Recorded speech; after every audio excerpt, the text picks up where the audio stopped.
Shalom. Hari ini kita akan renungkan kitab 1 Samuel pasal 14. Teksnya ayat 1 sampai 15 dan sudah dibagi dua paragraf. Paragraf yang pertama ayat 1 sampai 5. Yonatan bin Saul dan bujang pembawa senjatanya menyeberang ke dekat pasukan pengawal orang Filistin. Tetapi Lagya tidak tahu tentang perginya Yonatan itu. Paragraf yang kedua ayat 6 sampai 15.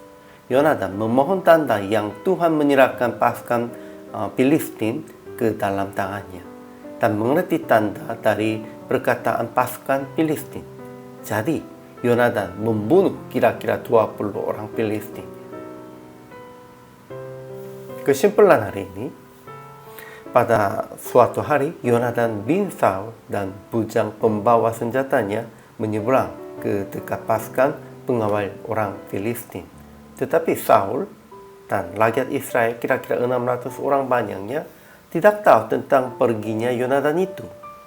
Yonatan mengaku bahwa mungkin Tuhan akan bertindak untuk mereka. Sebab bagi Tuhan tidak suka untuk menolong baik dengan banyak orang maupun dengan sedikit orang. Kemudian Yonatan memohon tanda yang Tuhan menyerahkan pasukan Filistin ke dalam tangannya. Dengan orang Filistin berkata, naiklah kemari. Dan orang Filistin berkata demikian. Jadi mereka mengerti sebagai tanda dari Tuhan. Dan Yonatan naik kepada mereka dan membunuh kira-kira 20 orang Filistin. Ajaran tentang Allahnya, Tuhan memberikan tanda kepada Yonatan sesuai dengan dia memohon kepadanya. Memang itu sepertinya kepada Abraham pun juga Tuhan sudah berkata demikian itu. Dan itu kepada banyak orang percaya Tuhan sudah tetap berkata dan sudah melihatkan tandanya demikian itu. Kemudian ajaran tentang manusianya. Pertama, Saul dan rakyat Israel, kira-kira 600 orang banyaknya, tidak berani berperang dengan orang Filistin. Mereka duduk di ujung Gibea di bawah pohon delima yang di Migron. Mereka tidak tahu tentang perginya Yonatan kepada orang Filistin pun juga. Kedua, Yonatan berkata kepada bujang pembawa senjata itu, mari kita menyerang ke dekat pasukan pengawal orang-orang yang tidak bersunat ini.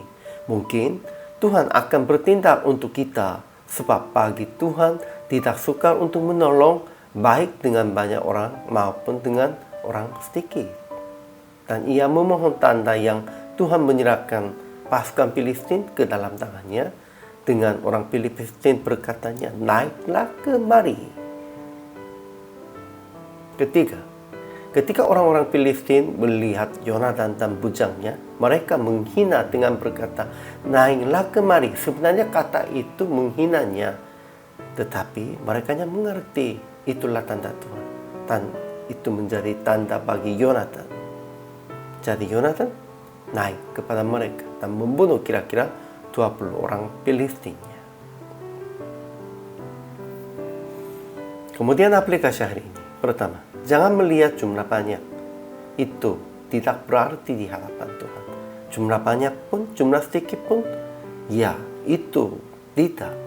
Tetap percaya akan Tuhan bertindak untuk kita. Dan Anda juga melakukan hanya untuk Tuhan saja. Tuhan bertindak untuk kita dan kita juga melakukan untuk Tuhan. Sedikit pun tidak kalah. Merekanya banyak pun kita bisa menjadi pemenang. Kedua, memohon tanda yang Tuhan telah izinkan dengan situasi, dengan perkataan atau yang lain-lain. Dan menunggu sampai Tuhan tunjukkan tanda yang Anda memohon itu. Akhirnya praktik hari ini, tetap memohon kepada Tuhan akan menunjukkan tanda yang Tuhan izinkan dalam kehidupan Anda dengan situasi dan perkataan detail. Kemudian menunggu tandanya dan kehendaknya dalam situasi dan komunikasi dengan orang-orangnya. Dan kalau sudah melihat tanda itu, berani dan majulah supaya melaksanakan itu. Hari ini juga selama melayani, Tuhan Yesus memberkati.